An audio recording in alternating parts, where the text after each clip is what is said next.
You have 24 hours to demolish that eyesore or we're calling the sheriff. That's what the HOA president screamed at me right before I revealed the secret that would destroy her entire world. There I was, 3 days into building my dream cabin when this woman storms onto my land with a clipboard and an attitude. Victoria Ashworth, HOA Queen Bee, demanding I tear down everything because it violates community standards. The smell of pine sap from fresh lumber mixed with her choking perfume as gravel crunched under more angry neighbors' SUVs. She's waving legal papers, threatening massive fines, acting like she owns the place. Little did she know, I had information that would flip this power game completely upside down. Information that would turn her threats into the most expensive mistake of her life. But before I tell you how one phone call legally obliterated an entire HOA, drop a comment. What would you do if neighbors tried to steal your land? And tell me where you're watching from. HOA nightmares unite us all. Let me back up and tell you how this nightmare started. My name's Marcus Brennan, 45, recently divorced electrician who inherited 5 acres of Colorado mountain paradise from my eccentric Uncle Silas. After months of courtroom hell and living in a cramped city apartment, this land felt like salvation, a place where I could build something real and maybe convince my teenage daughter Emma that her old man wasn't a complete failure. Uncle Silas was the family mystery. Disappeared into the mountains in 1980, showed up at Christmas smelling like wood smoke and diesel fuel, always muttering about land having more secrets than trees. Most relatives wrote him off as the crazy hermit uncle. When his lawyer called saying I'd inherited his property, I figured Uncle Silas knew something the rest of us didn't. The land was breathtaking. Creek water gurgled over smooth stones, hawk cries echoed off granite cliffs, and the sharp scent of pine sap mixed with wild sage created nature's own perfume. There was an old concrete foundation where Silas had started something, plus a workshop that looked like it belonged in a frontier museum. Standing there, breathing air that didn't taste like exhaust fumes, I felt hope for the first time in months. I cashed out my 401k, quit my city job, and started building a modest log cabin. Nothing fancy. Just a solid home where Emma could visit weekends and see her dad building something worthwhile instead of tearing his life apart. The rhythm of hammer on nail, the satisfying bite of saw through timber, after months of lawyers and paperwork, honest physical work felt like therapy. Day 3 of construction, she appeared. Victoria Ashworth emerged from a pristine white BMW X5 like some corporate angel of death. Mid-50s, designer business casual, clutching a leather portfolio like a shield. Her heels clicked against the rocky ground with military precision, and her perfume, some floral assault weapon, clashed with the mountain air so violently it made my eyes water. "Excuse me," she marched across my property like she owned it. "Are you the individual responsible for this unauthorized construction?" I set down my circular saw, noting how she pronounced individual like it left a bad taste in her mouth. "Marcus Brennan, building a cabin on my land. You are?" "Victoria Ashworth, Pine Valley HOA president." She flipped through papers with theatrical authority. "This construction violates multiple community covenants. No permits, no architectural review, no environmental assessment. Frankly, this rustic approach threatens our property values significantly." I looked around at pristine wilderness stretching to the horizon. "What community? I don't see any houses." "The Pine Valley Homeowners Association governs all residential properties within our jurisdiction." She produced an official-looking document. "Your uncle signed these covenants when we formed 6 months ago. You inherited his obligations." 6 months ago? Uncle Silas died 8 months ago. She handed me a cease and desist order demanding immediate construction halt, plus a bill for $20,500 in accumulated violation penalties. "Remove all materials within 48 hours, Victoria announced. "Daily fines begin at $500, doubling weekly. We protect our community standards very seriously." The threat hung in the mountain air like smoke, but then she delivered the real message. "Let me be frank, Mr. Brennan." Her eyes swept over my work clothes, beat-up truck, and calloused hands. "This isn't the type of neighborhood where people in your situation typically thrive. We maintain certain expectations about resident quality. I'd hate for your daughter to be embarrassed by any unpleasantness." The mention of Emma hit like a punch to the gut. This woman had researched me, knew about my divorce, my financial struggles, my kid. "Are you threatening my family?" The words came out colder than I intended. Victoria's smile was sharp as winter wind. "I'm offering friendly advice. Some battles aren't worth fighting, especially when you're clearly outmatched. She climbed back into her BMW, but paused before driving off. 48 hours, Mr. Brennan. Don't make this harder than necessary. As her taillights disappeared down the mountain road, Uncle Silas's final words echoed in my head. Don't let anyone push you around. I stared at the cease and desist order, then at my half-built cabin. Victoria Ashworth thought she had all the power. She was about to discover how catastrophically wrong she was. Victoria didn't wait 48 hours. She came back the next morning with a lawyer and handcuffs-level confidence. A beat-up Honda Civic pulled behind her BMW and outstepped the saddest excuse for legal counsel I'd ever seen. Douglas Krensky looked like he got his law degree from a Cracker Jack box. Cheap suit, coffee-stained tie, briefcase held together with duct tape and desperation.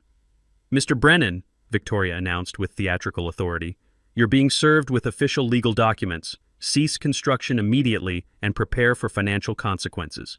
Krensky nervously shuffled papers. Pursuant to Pine Valley HOA covenants, you owe $15,000 in retroactive violation penalties. Furthermore, you never received proper HOA disclosure documents during property transfer, voiding your ownership claims. 15 grand? For building on my own land? The smell of Krensky's nervous sweat mixed with Victoria's choking perfume created this toxic cloud of legal intimidation. I'll review these with my attorney, I said calmly. Victoria's laugh cracked like ice. You can't afford an attorney, Mr. Brennan. Save yourself the embarrassment. The minute they left, I drove straight to the county courthouse. Betty, the friendly clerk, helped me dig through property records. The musty smell of old documents and fluorescent light buzz created this detective movie atmosphere as I uncovered something that made my blood boil.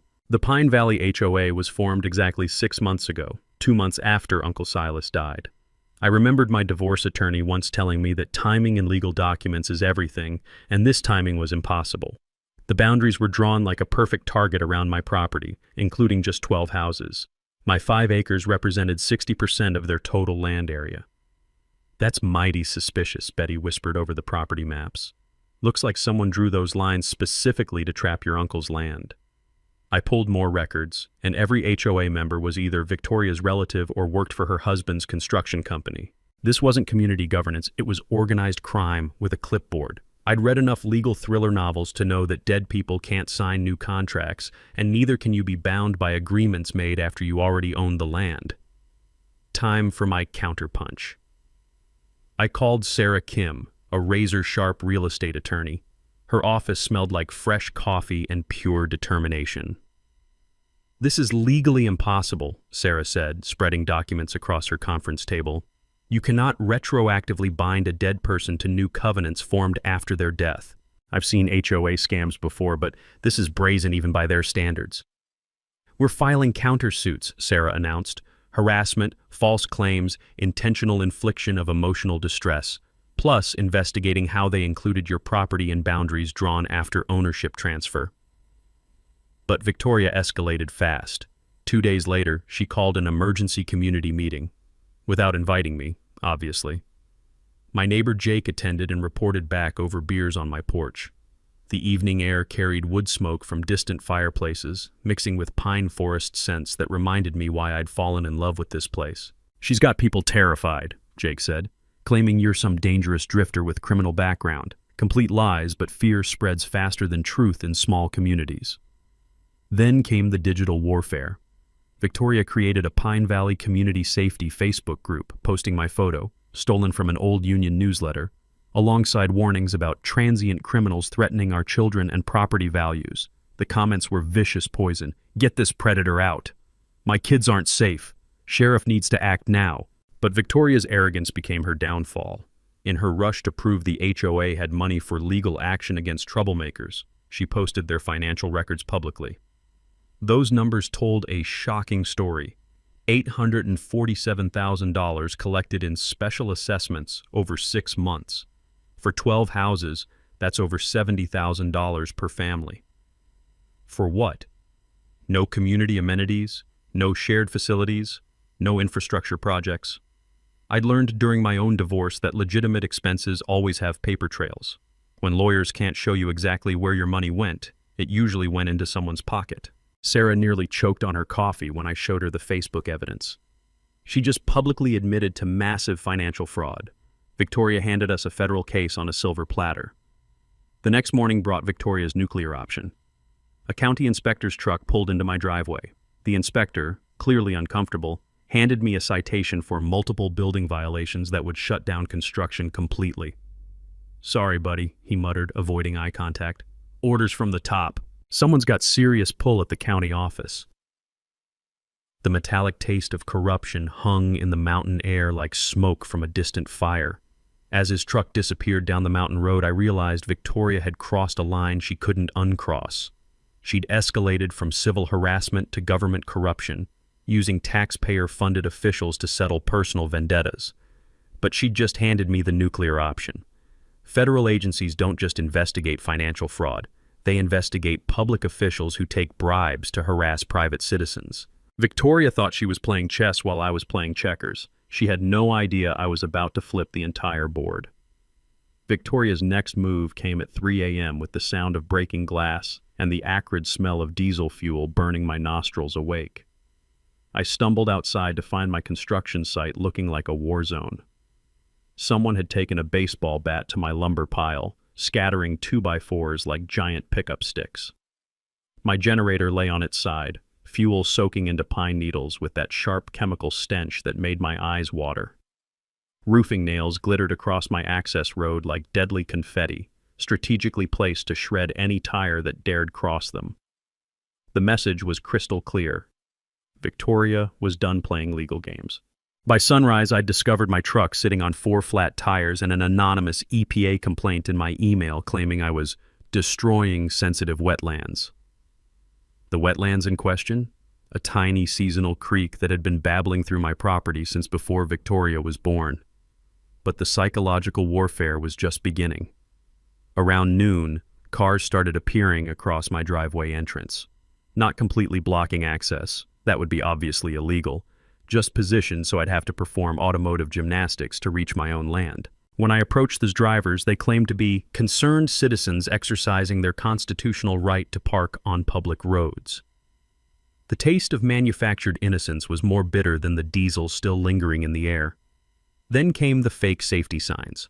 Official-looking, hazardous construction zone, authorized personnel only warnings sprouted along the mountain road like poisonous mushrooms.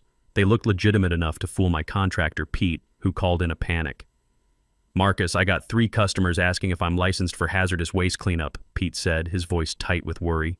"Word's spreading that your site is contaminated. I can't afford to lose other contracts over this." Victoria had weaponized my community connections against me. I remembered reading somewhere that the best con artists always turn your own resources into weapons. And she was proving that theory perfectly. But sabotage meant desperation, and desperate people make traceable mistakes. Sarah and I spent the next day following paper trails at the courthouse.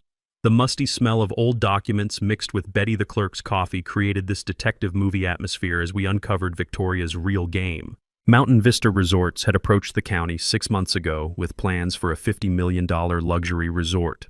The proposed location needed my 5 acres as the scenic centerpiece. Spa views, golf course elevation, helicopter landing pad proximity. According to the development agreement, they couldn't break ground without acquiring all residential properties within the designated tourism corridor. My land wasn't just in Victoria's way. It was the golden key to her treasure chest. "Look at this consultation fee," Betty whispered, pointing to a line buried in county planning documents. Mountain Vista paid someone $400,000 for community relations consulting. Sarah's coffee cup froze halfway to her lips. "That's not consulting. That's a bribe with a business card." Suddenly, Victoria's aggressive timeline made perfect sense. She wasn't just collecting HOA fees. She was earning a massive commission for delivering my property to developers. Every day I held out cost her hundreds of thousands of dollars in resort profits. That night, I put my electrician skills to work installing a comprehensive security system. Motion sensors, night vision cameras, the works. If Victoria wanted to escalate to criminal behavior, she'd do it in high-definition color. I didn't have to wait long for the feature presentation. Around midnight, a pickup truck crept down my access road with headlights off, engine barely whispering through the mountain silence. The driver, wearing a hoodie that couldn't hide his familiar jawline, began pouring something from a gas can near my lumber pile. My cameras captured everything in perfect detail, including the moment he looked directly into the lens like a deer caught in headlights. Tommy Ashworth, Victoria's son, 20-something kid who'd apparently inherited his mother's talent for felony-level stupidity. The next morning brought my counterpunch. I walked into the sheriff's office with USB drives full of video evidence. Tommy's midnight arson attempt, complete with facial recognition and license plate identification. Suddenly, Victoria's concerned citizen narrative crumbled faster than her son's alibi under questioning. But I wasn't finished digging. The HOA's public filings revealed a treasure trove of financial fraud, security consulting payments to companies that didn't exist, landscaping services from Victoria's brother-in-law who lived in Florida, and legal research fees that would make Supreme Court justices blush. Victoria had been systematically looting the HOA treasury while positioning herself for the resort payoff. She was double-dipping, stealing from neighbors today while planning to cash in on their land tomorrow. As I watched Tommy's arson footage for the 5th time that evening, the mountain air carrying the scent of pine and approaching storm clouds, I realized something crucial. Victoria wasn't just greedy, she was trapped. The resort deal probably had deadlines, and every day I remained meant she risked losing everything. Cornered animals bite hardest just before they die, but they also make the most spectacular mistakes. Victoria's response to her son's arrest was swift, vicious, and completely unhinged. The next morning I woke to find a process server on my doorstep with an emergency injunction. Victoria was claiming I was building an illegal commercial facility and demanding the court force me to demolish everything immediately. The paperwork alleged I was planning to operate a transient housing operation for undesirable elements that would destroy the moral fabric of our community. The smell of fresh legal ink mixed with morning pine air as I read through 15 pages of creative fiction. Victoria wanted $100,000 in community damages and was asking for an immediate restraining order preventing me from entering my own property. But that was just the warm-up act. By noon, 3 county inspectors swarmed my land like locusts. Environmental compliance, building safety, septic evaluation, all writing citations for violations that didn't exist. The lead inspector, Rodriguez, kept apologizing under his breath while photographing my perfectly legal electrical work. "Sorry, man," he whispered. "Orders from way above my pay grade. Someone's paying serious money to make your life hell." The metallic taste of corruption hung heavier than the mountain fog rolling in. During my divorce, I'd learned that when legal intimidation fails, bureaucratic harassment becomes the go-to weapon. Endless inspections, impossible compliance demands, death by 1,000 paper cuts. But Victoria saved her cruelest blow for last. That afternoon, my ex-wife Linda called, her voice shaking with fury. "Marcus, what the hell is going on? Emma's friends are showing her Facebook posts calling you a sex offender. She's locked in her room crying, asking if her daddy is really a monster." My blood went Arctic cold. "What posts?" "Some community safety group with your photo and warnings about registered predators targeting children. Complete lies, but Emma's classmates are treating her like she's contaminated." Linda's voice cracked. "She wants to know if she's safe visiting you anymore." The thought of my 15-year-old daughter reading those lies, having friends whisper and point, made my vision blur with rage. Victoria had weaponized my own child against me, crossing every line that mattered. "It's all fabricated, Linda. I'm fighting a corrupt HOA trying to steal my land for developers." "Fix this," she snapped. "Some judges consider social media scandals harmful to minors. This could affect your custody rights." After she hung up, I sat in Uncle Silas's workshop, surrounded by the scent of old wood and motor oil, feeling 40 years of family history pressing down on me. This wasn't about property anymore. Victoria was threatening my relationship with the only person who truly mattered, but her desperation had created my opportunity. That evening, my neighbor Jake knocked with urgent news. "Marcus, Victoria's group posted another emergency alert claiming you threatened to burn down the neighborhood. They're using a photo of you holding what looks like a weapon. Actually your circular saw, but photographed to look menacing." The Facebook comments were a feeding frenzy. "Call SWAT. Armed and dangerous. Protect our children." But Jake leaned closer with the real intelligence. 3 HOA families approached me privately. "Victoria's threatening their property assessments if they don't sign statements against you. They're terrified of her now, not you. More importantly, HOA treasurer Beth Morrison had been asking uncomfortable questions about missing money. Victoria had been dodging audit requests while demanding more special assessments from members. Beth found invoices for companies that don't exist, Jake whispered. Payments for work never performed. She's demanding a full financial review and Victoria's panicking. This gave me the counterpunch I needed. I called Sarah immediately. Victoria's financial house of cards is collapsing. If we can force an emergency HOA audit before she destroys evidence, we've got her. Even better, Sarah said. False sex offender accusations are federal defamation crimes. We can file criminal charges while pursuing the financial fraud. But I wanted to hit Victoria where it really hurt, her wallet.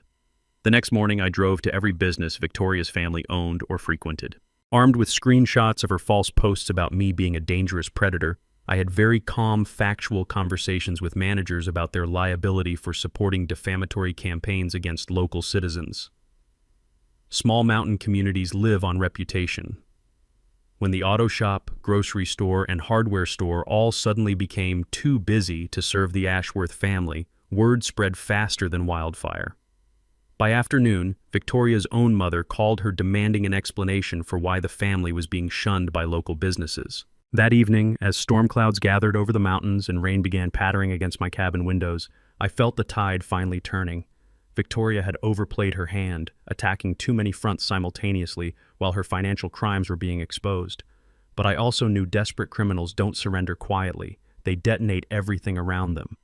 The smell of approaching rain mixed with pine sap reminded me of Uncle Silas's final words about the land having secrets. Tomorrow, I would discover exactly what he meant, and Victoria Ashworth would learn that some secrets have the power to destroy entire kingdoms. The next morning, I was prying up floorboards in Uncle Silas's workshop when my crowbar hit something that definitely wasn't wood. The metallic clang echoed through the dusty space like a bell announcing destiny. Beneath 40 years of accumulated sawdust and motor oil stains, I found a steel lockbox the size of a briefcase, painted military green and locked with a combination that had probably been set during the Carter administration. The musty smell of old documents hit me like a wave when I finally cracked it open using Uncle Silas's birthday. The old romantic had used the day he bought this land. Inside were manila folders thick as phone books, corporate seals that felt substantial as gold coins, and enough legal paperwork to choke a courtroom. But it was the incorporation certificate on top that made my hands shake. Brennan Holdings LLC incorporated March 15, 1998. Sole proprietor, Silas J. Brennan. My uncle hadn't just owned 5 acres of mountain paradise. He'd secretly formed a holding company 27 years ago and used it to quietly acquire something that would change everything.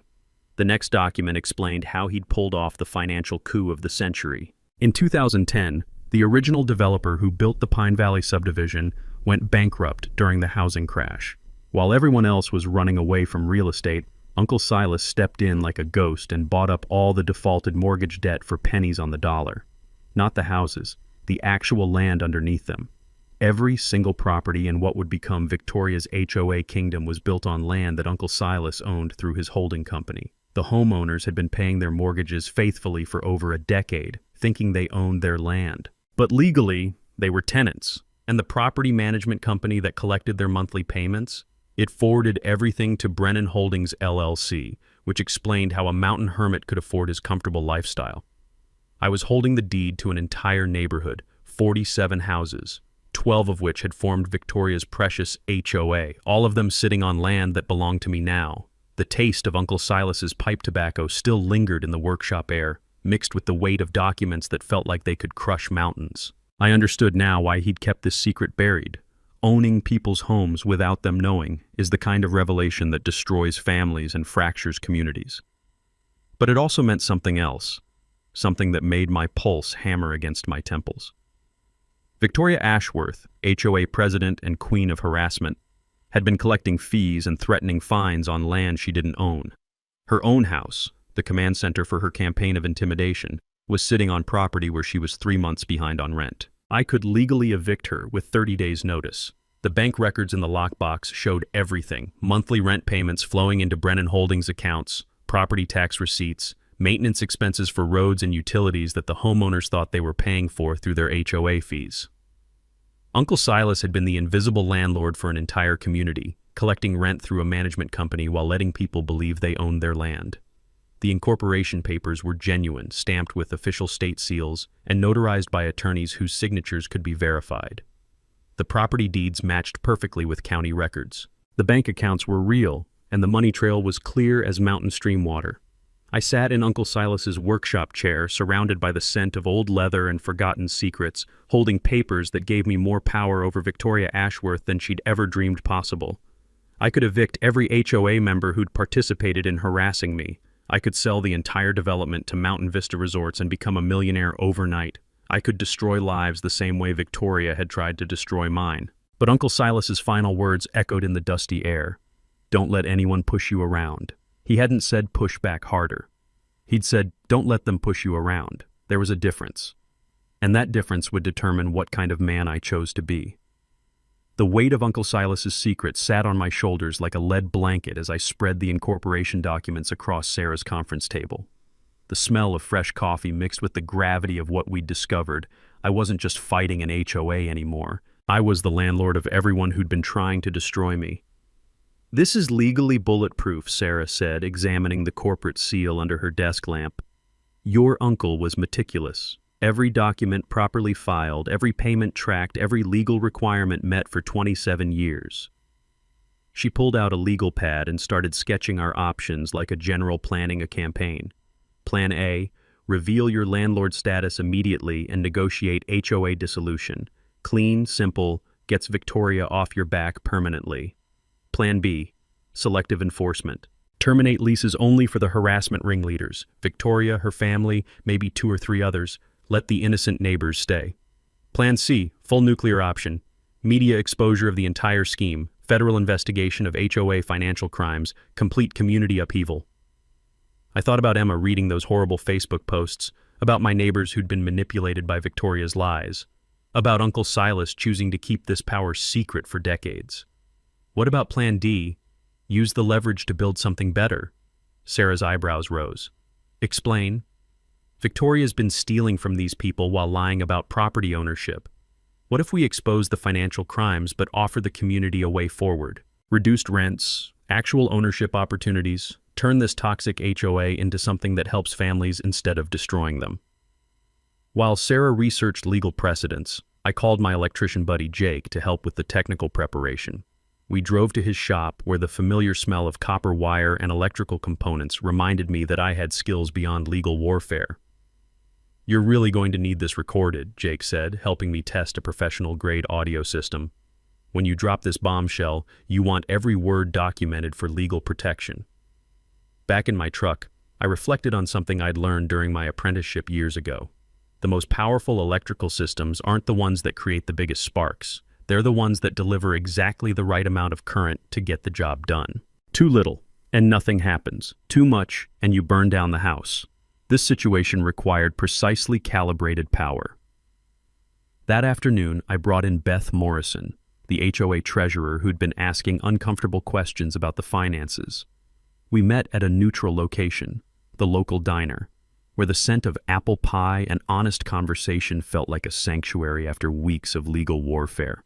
I've been suspicious about our books for months, Beth confided over coffee that tasted like liquid courage. Victoria's been dodging audit requests while collecting unprecedented fees. We've paid $847,000 in special assessments this year alone, but I can't find records of where that money went. I slid photocopies of Victoria's fraudulent invoices across the table. Companies that don't exist, services never performed, consulting fees that would make Congress blush. Beth's hands shook as she reviewed the evidence. She's been stealing from us while threatening our homes. But Marcus, even if we expose her, how do we protect families who've invested their life savings in these properties? That's when I knew Plan D was the right choice. Over the next 2 days, Sarah and I crafted a presentation that would serve multiple purposes. We'd expose Victoria's crimes while offering the community a path forward that honored both justice and compassion. The legal documents were prepared in triplicate, stored in multiple secure locations, with copies sent to federal investigators who specialize in HOA fraud cases. I also reached out to Emma for the first time since Linda's angry phone call. My daughter's voice was small and hurt when she answered, but I could hear hope creeping in as I explained the truth about Victoria's lies. So you're not really in trouble, Dad? The stuff online about you being dangerous? It's all fake? Completely fabricated, sweetheart. and soon everyone will know the truth. But Emma, I need you to understand something important. When people try to hurt you with lies, the best response isn't more lies. It's the truth, delivered at exactly the right moment. The community meeting was scheduled for Friday night at the Pine Valley Community Center. Victoria had called it as an emergency session to address the dangerous individual threatening our neighborhood. She had no idea she was about to provide the perfect stage for her own downfall. As I sat in my completed cabin that evening, listening to the creek babble through the pine trees and watching stars appear in the clear mountain sky, I felt Uncle Silas's presence in the night air. He'd kept this secret for decades, waiting for the right person and the right moment to use it wisely. That moment had arrived. And unlike Victoria's campaign of destruction, this revelation would build something better from the ashes of her greed. Tomorrow night, truth would have its day in court. Victoria's desperation reached new heights when she tried to have me committed to a mental health facility. The paperwork arrived Tuesday morning via emergency court filing, a petition claiming I was displaying signs of severe psychological instability and making credible threats against community members. Victoria had somehow convinced a judge that I was dangerous enough to require immediate psychiatric evaluation and possible involuntary commitment. The smell of fresh legal documents mixed with my morning coffee created a surreal breakfast atmosphere as I read through her latest work of fiction. According to Victoria's sworn statement, I had been obsessively surveilling neighbors, making threats about burning down houses, and exhibiting classic signs of paranoid delusion and violent ideation. She'd even included witness statements from 3 HOA members claiming I'd approached them at night, ranting about conspiracies and threatening to make everyone pay for what they'd done to me. Complete fabrication, but terrifyingly official-looking. By noon, things escalated beyond legal documents. A convoy of pickup trucks appeared at the end of my access road, Victoria's citizen patrol armed with hunting rifles and self-righteous fury. They weren't technically on my property, but their message was clear: step out of line and face frontier justice. The metallic taste of fear mixed with mountain air as I watched them through binoculars from my cabin porch. These weren't professional security guards. They were scared neighbors who'd been convinced I was a genuine threat to their families. Jake called with worse news. Marcus, Victoria's brother-in-law is the county sheriff. He's planning to serve that mental health warrant this afternoon with a full SWAT response. Claims you're armed and dangerous, requiring maximum force protocols. My blood went cold. During my electrician days, I'd wired the homes of guys who'd been swatted over neighbor disputes. Too many of those stories ended with body bags and accidental shootings during dynamic entries. But Victoria's overreach was also creating unexpected allies. That afternoon, Emma called crying. Not from embarrassment this time, but from fury. Dad, kids at school are showing me posts claiming you're a terrorist planning to shoot up the neighborhood. This is insane. How can she just lie like this? Because desperate people do desperate things, sweetheart. But sometimes their desperation becomes their downfall. Emma's voice grew steely. She had more of her old man's fight than I'd realized. What can I do to help? I'm not letting this crazy woman destroy our family with lies. While Victoria was busy painting me as a dangerous lunatic, she was also frantically trying to cover her financial tracks. Sarah's investigator friend discovered Victoria had been making substantial cash withdrawals from HOA accounts, $127,000 in the past 2 weeks alone. The money was supposedly for enhanced security consulting and emergency legal expenses. More telling, she'd been pressuring HOA members to sign loyalty pledges promising not to cooperate with outside investigators trying to destroy our community. 3 families had already approached Sarah quietly, terrified of Victoria but unwilling to publicly oppose her. But Victoria's nuclear option backfired spectacularly. The mental health petition required supporting documentation from medical professionals. Victoria had submitted a psychological evaluation from Dr. Richard Pemberton, claiming he'd observed me displaying textbook symptoms of antisocial personality disorder with violent tendencies. Problem was, Dr. Pemberton had been dead for 6 months. Sarah's paralegal discovered the death certificate while verifying the evaluation's authenticity. Victoria had literally forged a psychological assessment using a deceased psychiatrist's stolen letterhead and signature stamp. That single desperate lie had just upgraded her legal troubles from civil fraud to federal document forgery, a felony carrying up to 10 years in prison. She's completely unraveling, Sarah said, reviewing the fraudulent evaluation. This level of criminal behavior suggests someone facing massive financial exposure. The resort deal must have deadlines she can't extend. But Victoria wasn't finished destroying herself. Thursday evening brought her final, most spectacular mistake. Frustrated by the delayed SWAT response, turns out judges get cranky about obviously forged medical documents, Victoria decided to take matters into her own hands. Security cameras caught her sneaking onto my property around midnight, carrying what appeared to be accelerant and matches. Her plan was apparently to set a small fire near my lumber pile, then call 911 claiming I was burning evidence of my criminal activities. The irony was perfect.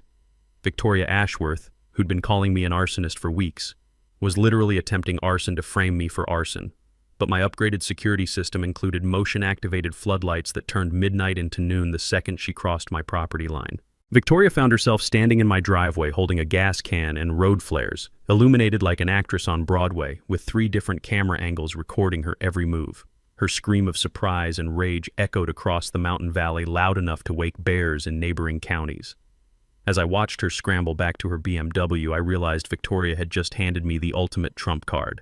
Video evidence of her attempting to commit the exact crime she'd been accusing me of planning. Tomorrow's community meeting was going to be even more interesting than I'd anticipated. Victoria's final desperate gambit came with sirens, flashing lights, and the kind of media circus that destroys lives permanently. Friday morning, I woke to the sound of helicopter rotors and the acrid smell of exhaust fumes from a dozen emergency vehicles parked across my access road. Through my cabin windows, I could see news vans, sheriff's deputies, and what looked like half the county's emergency response team setting up a perimeter around my property. My phone was buzzing with missed calls from reporters, all asking variations of the same question. How do you respond to allegations that you're holding your neighborhood hostage with explosive devices? Explosive devices? I stepped onto my porch holding a cup of coffee and immediately had 6 rifle scopes trained on my chest. "Marcus Brennan," Sheriff Davidson's voice boomed through a megaphone. "You are surrounded. Come out with your hands visible." The taste of surreal terror mixed with mountain air as I realized Victoria had played her nuclear card. She'd convinced law enforcement that I was some kind of domestic terrorist preparing for a violent standoff. Jake's voice crackled through my phone. "Marcus, don't move." Victoria filed reports claiming you threatened to blow up the community center during tonight's meeting. She's got photos of you handling suspicious packages and testimony from 3 witnesses. The suspicious packages? Bags of concrete mix for my cabin foundation. The witnesses? Probably the same imaginary people who'd provided statements for her fraudulent psychological evaluation. But this time, Victoria had overestimated the gullibility of law enforcement. Sheriff Davidson approached my porch cautiously, his expression more embarrassed than aggressive. "Marcus, I know this is probably bullshit, but we got federal authorities breathing down our necks about credible terrorist threats. I need you to let us search the property so we can clear this mess up." "Search away, Sheriff, but you might want to check out the security footage from last night first." I handed him the USB drive containing Victoria's midnight arson attempt. Davidson's face went through several interesting color changes as he watched our HOA president caught red-handed with accelerant and matches, trying to burn down the property she'd been claiming I wanted to destroy. "Well," he muttered, "that's going to complicate her credibility significantly." While the bomb squad spent 3 hours confirming that concrete mix was, in fact, concrete mix, Sarah was busy filing emergency motions to have Victoria arrested for filing false police reports, attempted arson, and terrorist threat hoaxes. Federal crimes that would put her away for decades. But the media circus was just getting started. By afternoon, news crews from Denver had arrived, drawn by reports of a mountain standoff with alleged domestic terrorist. Victoria, ever the opportunist, positioned herself as the heroic community leader protecting innocent families from a dangerous extremist. Standing in front of cameras with perfect makeup and practiced tears, she painted a picture of a peaceful neighborhood terrorized by an unstable outsider with a grudge against civilization itself. "This man has threatened our children, destroyed our sense of safety, and now he's apparently prepared to commit mass violence rather than follow simple community guidelines," Victoria sobbed into the microphones. "We just want our neighborhood back." The performance was Academy Award caliber, if the Academy gave awards for creative fiction. But Victoria's media strategy contained a fatal flaw. In her rush to appear sympathetic, she'd agreed to multiple live interviews without consulting lawyers. And live television doesn't allow for editing out inconvenient truths. Channel 7's investigative reporter, Maria Santos, had done her homework. During what Victoria thought would be a softball interview, Maria casually mentioned the HOA's financial irregularities. Mrs. Ashworth, records show your association has collected nearly $850,000 in special assessments this year. Can you explain where that money was spent? Victoria's confident expression flickered like a candle in wind. Well, we've had significant legal expenses dealing with this dangerous individual. But the legal expenses listed in your public filings total only $23,000. Where did the other $827,000 go? The pause that followed lasted about 3 seconds on television, but felt like 3 years in real time. Victoria's mouth opened and closed like a fish gasping for air, while her brain tried to manufacture an answer that wouldn't incriminate her further. That's confidential community business, she finally stammered.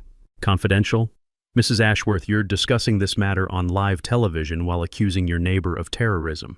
Surely financial transparency is relevant to your credibility. By evening, the story had shifted from dangerous mountain hermit threatens community to HOA president accused of massive fraud while filing false terror reports. Social media was buzzing with questions about Victoria's financial management and the suspicious timing of her escalating accusations. As the last news van disappeared down the mountain road, leaving behind only tire tracks and the lingering smell of diesel exhaust, I realized Victoria had just committed professional suicide on live television. Tonight's community meeting would be less about her accusations against me and more about her explanations to neighbors whose money she'd been stealing. The hunted had just become the hunter. The Pine Valley Community Center had never seen a crowd like this. 89 people packed into a space designed for maybe 60, with news cameras positioned along the walls and county officials occupying the front row like judges at a trial. The smell of nervous sweat mixed with the scent of old coffee and decades-old carpet created an atmosphere thick enough to cut with a knife. Victoria stood at this podium like a general addressing troops before battle, her PowerPoint presentation titled, "Protecting Our Community, the Marcus Brennan Threat Assessment." She'd dressed for victory. Sharp business suit, perfect makeup, voice projection that would make theater directors weep with envy. "Ladies and gentlemen," she began, clicking to a slide showing my cabin, "we gather tonight to address the clear and present danger that Marcus Brennan represents to our peaceful community." I sat in the back row, wearing my cleanest work shirt and holding a leather document folder that contained enough legal dynamite to level mountains. Sarah sat beside me, occasionally glancing at her phone where federal investigators were sending real-time updates about Victoria's financial crimes. Victoria's presentation was masterful manipulation. Photos of my threatening construction project, screenshots of my menacing social media presence, actually pictures of electrical work I'd posted to help other contractors, charts showing declining property values in areas with transient populations. "This individual owes our community $97,000 in accumulated fines and legal fees," Victoria announced, her voice rising with righteous indignation. "He has repeatedly threatened violence against families, attempted to intimidate our children, and yesterday was investigated by federal authorities for terrorist activities." The crowd murmured with fearful approval. These were good people who'd been fed a steady diet of lies for months, and Victoria's performance was convincing enough to sell ice to Eskimos. "Furthermore," she continued, clicking to a financial slide, "Mr. Brennan's continued presence threatens a major economic development opportunity that could benefit every family in this room. Mountain Vista Resorts has offered our community partnership in a $50 million project that would create jobs and increase property values significantly." Ah, there it was, the real motivation finally revealed in public, recorded by 3 news cameras and witnessed by county officials. Victoria had just admitted on the record that this entire harassment campaign was about clearing my land for developers. She opened the floor for victim impact statements, and 3 rehearsed neighbors delivered tearful testimonies about feeling unsafe and terrorized by my presence. The performance was so synchronized it looked like community theater. Then Victoria made the mistake that would haunt her forever. "Does anyone else have concerns about this dangerous individual threatening our community?" I stood up slowly, my leather folder tucked under one arm. "I do, actually." Victoria's confident smile faltered like a mask slipping. You're not a member of this community. You have no right to speak here." "Actually, Victoria," I said, walking calmly toward the front, "I think you'll find I have every right to speak. In fact, I have more rights in this room than anyone else." The crowd's murmur shifted from supportive to confused. Victoria's face was turning the color of old snow as I approached the podium. "My name is Marcus Brennan," I announced to the room, "and I'm the sole owner of Brennan Holdings, LLC. I opened my folder and removed Uncle Silas's incorporation documents, holding them high enough for the cameras to capture. Which means I'm the legal landlord of every single house in this subdivision." The silence that followed was so complete you could hear individual heartbeats. Then the room exploded into chaos. Gasps, shouts, the scraping of chairs as people turned to stare at neighbors they'd never realized were fellow tenants. Victoria grabbed for my documents like a drowning woman reaching for a life preserver. "That's impossible. This is our neighborhood. We own these homes." "You own the structures, Victoria, but the land underneath, that belongs to me, has for 27 years through my uncle's holding company." I spread the property deeds across the podium like playing cards. "Every monthly payment you thought was going to your mortgage company, it was actually rent, forwarded to Brennan Holdings. Every HOA fee you've been collecting, you've been stealing money from people for managing land you don't own." Sheriff Davidson stepped forward, his expression grim with understanding. "Mrs. Ashworth, you've been collecting association fees on property that belongs to Mr. Brennan?" Victoria's mask finally cracked completely. "You can't do this. I've spent years building this community. You're just some drifter who doesn't belong here." "Actually," I said, pulling out the rent payment records, "you're 3 months behind on your own rent, which means I have legal grounds to evict you with 30 days' notice." The room erupted again. Victoria lunged for the documents, screaming about property rights and community standards until Sheriff Davidson was forced to restrain her. "But I'm not here for revenge," I announced over the chaos. "I'm here to offer partnership. Those of you who participated in harassment campaigns have 30 days to find new housing. Everyone else, your rent just got cut in half, and we're building a real community together." As federal agents entered the room to arrest Victoria for wire fraud, her final scream echoed through the mountains. "You can't do this to me. I am this community." But communities aren't built on theft and lies. They're built on truth. 3 months later, I was sitting on my cabin porch watching neighborhood kids play safely in what used to be Victoria's restricted access common area, when Emma arrived for her weekend visit with a huge smile and news that made my heart soar. "Dad, I got into Colorado State with a full scholarship," she announced, wrapping me in a bear hug that smelled like her mother's shampoo and teenage hope. "And you know what convinced the admissions committee? My essay about how my father taught me that real strength isn't about getting revenge. It's about building something better from the ashes of corruption." Victoria Ashworth was serving 18 months in federal prison plus paying $150,000 in restitution to the families she'd defrauded. 6 of her harassment enablers had quietly moved away, their leases terminated, and their crimes documented for posterity. The remaining 41 neighbors had embraced our community transformation with enthusiasm that surprised everyone, especially me. The smell of barbecue smoke drifted from Jake's backyard, where half the neighborhood was gathered for our monthly potluck dinner. These same people who'd once viewed me as a dangerous outsider now brought me casseroles, borrowed my tools, and asked my advice on everything from electrical problems to teenager management. "It's incredible how quickly fear dissolves when the person spreading it disappears," Sarah observed, joining Emma and me on the porch with a beer and the satisfied smile of someone who'd helped David slay Goliath.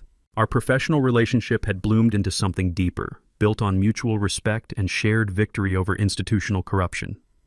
The community transformation exceeded my wildest dreams. With rent reduced to half their previous mortgage payments, families suddenly had money for home improvements, their children's education, and actual emergency savings. Mrs. Peterson had started a thriving community garden where Victoria's Aesthetic Compliance Committee used to issue citations for unapproved flower colors. The kids who'd once been taught to fear me now knocked on my door asking for help with science projects, drawn by stories of the electrician who'd outsmarted the adults with nothing but patience and legal documents. But the most meaningful change was the Silas Brennan Community Justice Fund, established with money recovered from Victoria's fraudulent schemes. The fund now provided free legal aid for families fighting corrupt homeowner associations across 3 states, and had already helped expose similar financial crimes in 17 communities. "We got another call yesterday," Sarah reported, checking her phone. "Family in Oregon facing the exact same playbook. City council trying to condemn their family farm for an Amazon warehouse, using the same bogus community benefit arguments Victoria used for her resort deal." Emma looked up from her scholarship letter, eyes blazing with inherited determination. "Are we going to help them, Dad?" "We're going to try, sweetheart. Uncle Silas taught me that real power builds communities instead of tearing them down. The financial resolution had been surprisingly healing. Rather than maximizing profits, I'd offered longtime residents the opportunity to purchase their land at cost, with zero-interest financing through the Justice Fund.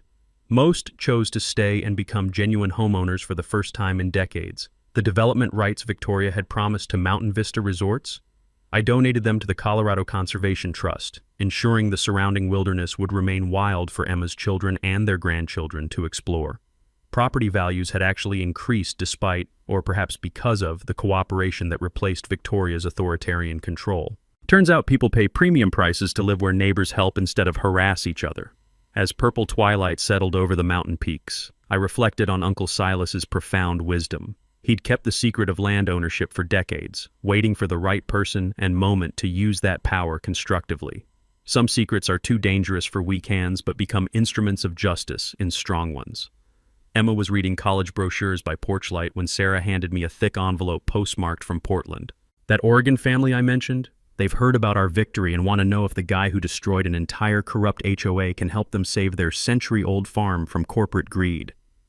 I opened the envelope, breathing in the scent of hope and new challenges. Another David versus Goliath story, another chance to prove that ordinary people with extraordinary determination can still triumph against corrupt systems. Ready for your old man to take on City Hall next, Emma? Her grin was pure mischief mixed with fierce pride. Let's do it, Dad. But this time I want to help with the legal research. As we planned our next battle for justice, children's laughter echoed across the valley where Victoria's angry threats used to ring. Sometimes the sweetest victory is building something so beautiful it erases the memory of ugliness. Drop a comment sharing your own HOA nightmare story. You're not alone in these battles, and your experience might help other families fighting similar corruption. If this story helped you understand your rights against predatory community associations, smash that subscribe button and hit the bell for HOA Stories, where we expose the truth about power-hungry neighbors and the legal weapons ordinary people can use to fight back. Next week, when City Council tried to steal our family farm for Amazon warehouse, they had no idea about Great-Grandpa's mining claims. Thanks for watching HOA Stories. If this episode made you laugh or shake your head at HOA madness, hit that like button and drop your opinion below. We post HOA Karen Chaos and Neighborhood Showdowns every week, so be sure to subscribe to catch the next unbelievable story.